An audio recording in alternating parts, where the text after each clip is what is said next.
All right, so first album, it's no surprise we love these guys.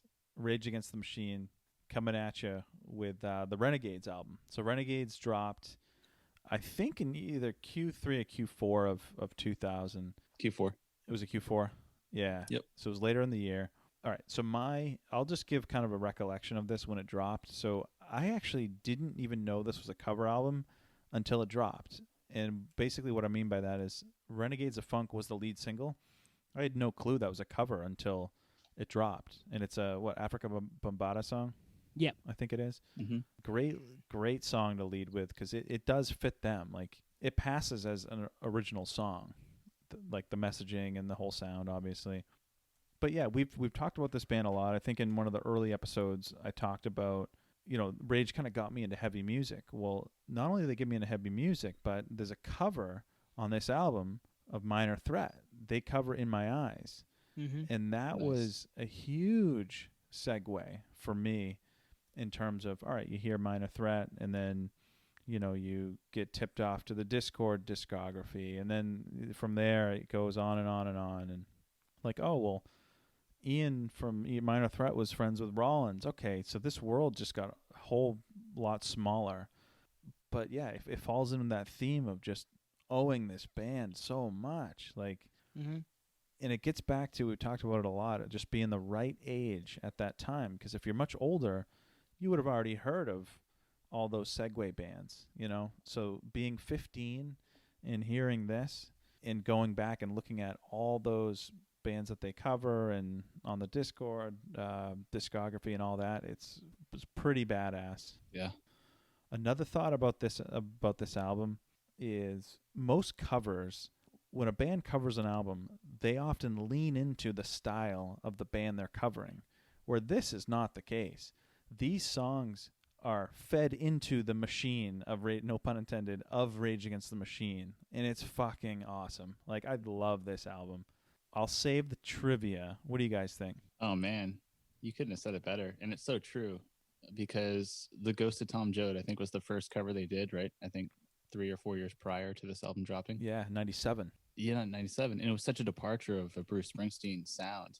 And hearing that song, actually, when I first heard that song, and I was a Bruce fan before Rage to an extent, more casual, but I didn't know it was a Bruce Springsteen song. So it's not a deep cut Bruce Springsteen song anyway. And I remember being like, damn, this song's really awesome. Like, awesome. And then when Renegades dropped, it was on there too. And it, like you said, they made it their own, they turned these cover songs into straight up Rage songs, which I don't think any other band can do that. So another standalone Rage Against the Machine thing, because they really just, obviously Morello has kind of his own thing that people can't really replicate. So yeah, man, I agree. I love this record. So you guys took the words right out of my mouth. And it's funny because Twan told us he was doing Renegades, but that was it. Like, we weren't going to look stuff up because he has trivia and I didn't want to find anything that I didn't already know. So here we are talking about it just off the cuff. And yeah, I agree. And I wrote down, how many of these covers did Rage do better than the fucking original? No shit. Ooh, dude. damn. It's like, it's uncanny. It's wild when you think about it. There may be one or two. Okay, the original's better.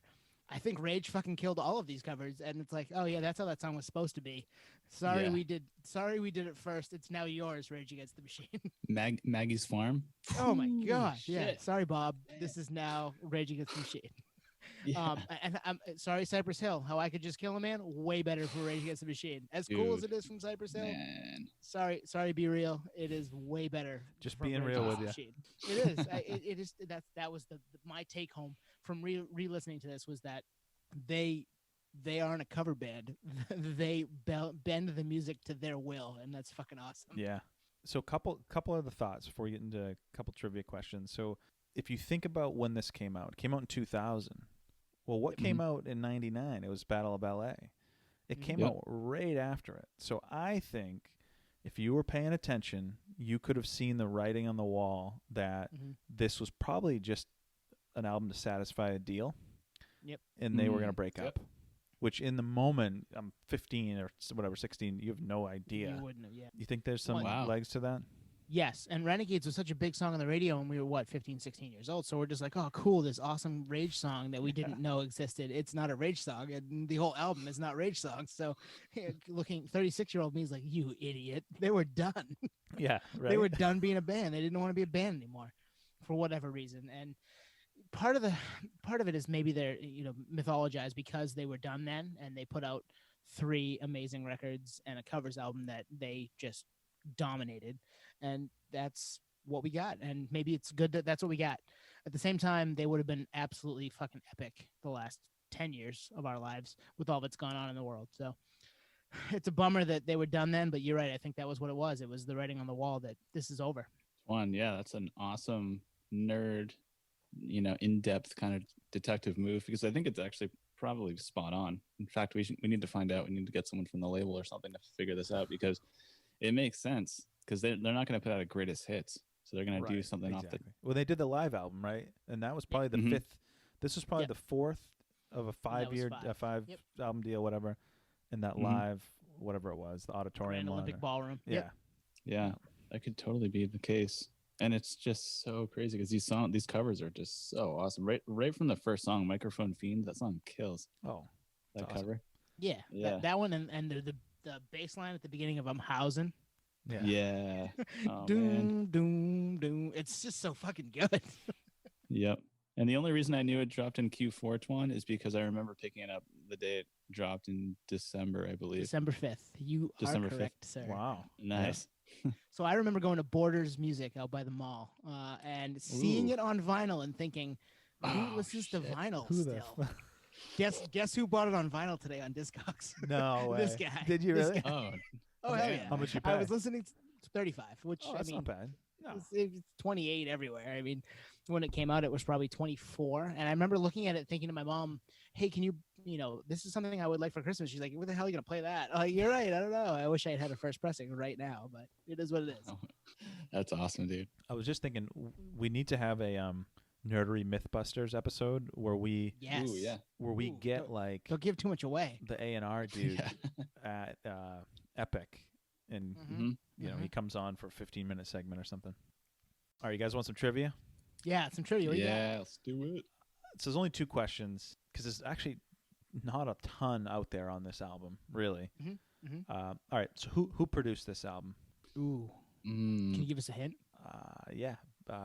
Fucking massive name, which I had no clue was ever affiliated with this album or really in this band. I don't think. I have no clue. Nate, do you know? I don't know. What do you got? Another hint. I was gonna say that's a basic hint, like me. 90s OGs. You know that Spo song, All Ours? Yeah. That's a hint for this. All Ours. I still have no idea. You guys ready? Yeah. Rick Rubin. Rick Rubin produced this? Yeah, go figure, right? What the fuck? Wow.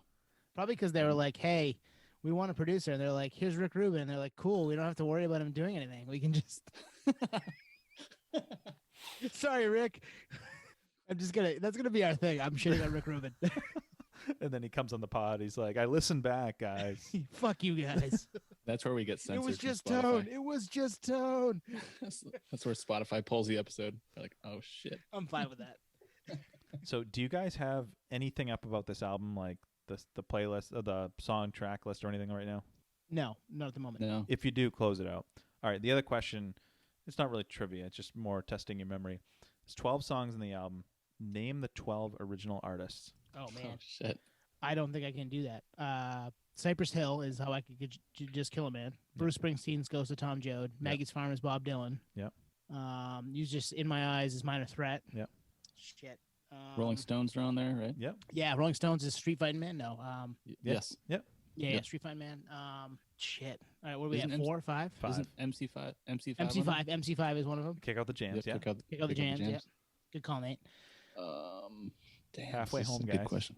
All right, give us song names and see if I can do it from that. Microphone Fiend. I don't know Microphone. know. Or I'm Housing. I've looked this up. It's happened. Africa Bambaataa is Renegades. We talked about that just a second that's ago. 7. You want me to give you Fiend and Yeah. Housing? Microphone Fiend is Eric B. and Rakim. Yep. And Housing, I'm Housing is EPMD. Nice. Oh shit. Yep. Yep. Damn it. I think I knew that too. All right. What songs are we missing? So the ones that we're missing is Pistol Grip Pump, which none of us would ever get this. It's volume 10 the group. Wouldn't have gotten That song kills too. Yeah. Beautiful World is Beautiful World. think Ian Robinson. Shit. Devo. Yes. Yep. Oh wow. Yep. And then there's one. Dude, okay. That's a great cover. I was gonna say that cover is a complete departure for Zach Taylor. And it's a great song. Yeah, like he's straight up like he's whisper singing. Yeah. And the last one is Down on the Street, which is Iggy and the Stooges. Yep. Oh, nice. Yep. That's cool. It opened when I finally realized that this album was covers. It opened my world to some other stuff I didn't even know was there. So totally, pretty awesome. It's like you see Minor Threat T-shirts at Newbury Comics back in the day. They had the black sheep, and you're like, okay, I don't know what that like. I don't even know unless I picked up the CD, and then this was a gateway for a whole different world. Yep. Which we'll end on that, guys.